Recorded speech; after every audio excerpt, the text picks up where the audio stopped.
Από την αρχαιότητα μέχρι σήμερα έχει αποδειχθεί ιστορικά ότι είχαμε σχέσεις με τους αρχαίους Ηλυρίους, οι οποίοι είναι οι πρόγονοι των σημερινών Αλβανών. Οι αρχαίοι Ηλύριοι είχαν ελληνική παιδεία και αυτό το καταλαβαίνουμε από τη στιγμή όπου πάρα πολύ συχνά ήταν και παιδαγωγοί, ειδικά στην αρχαία Αθήνα, διδάσκανε δηλαδή στα παιδιά την ελληνική, οπότε έπρεπε να έχουν ελληνική παιδεία. Άλλος ένας παράγοντας που μας λέει για τις σχέσεις τους με την αρχαία Ελλάδα είναι το γεγονός ότι χρησιμοποιούσαν τα ελληνικά νομίσματα την δραχμή. Επίσης, οι αρχαίοι Ηλυρίοι πολέμησαν στο πλευρό του Μέγα Αλέξανδρου κατά την εκστρατεία του στα βάθη της Ασίας με σκοπό να καταστρέψει ουσιαστικά τον προαιώνιο εχθρό του ελληνισμού, τους Πέρσες.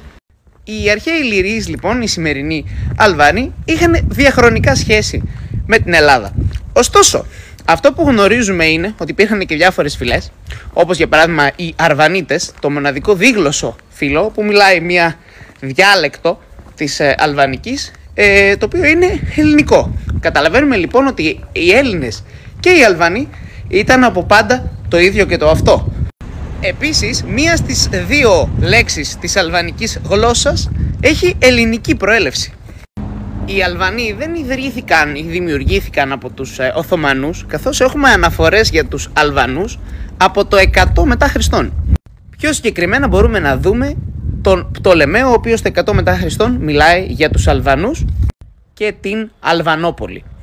Τέλος, θα ήθελα να σχολιάσω για ποιον λόγο ουσιαστικά έχει δημιουργηθεί αυτό το αίσθημα ότι οι Τούρκοι-Αλβανοί και τα σχετικά, μετά την κατάκτηση, μετά την πτώση μάλλον του Βυζαντίου και την κατάκτηση της Ελλάδας και της σημερινής Αλβανίας από τους Οθωμανούς, ουσιαστικά είχαμε το εξής γεγονός. Πολλοί από αυτούς εξισλαμίστηκαν βία, όπως και αρκετά άτομα στον ελλαδικό χώρο, και απέκτησαν αυτήν την αίσθηση του αλβανικού εθνικισμού, της Μεγάλης Αλβανίας, που και καλά θα πρέπει να καταλάβει χώρο από την Ελλάδα, να πάρουν την Κέρκυρα, τα Γιάννενα και τα σχετικά.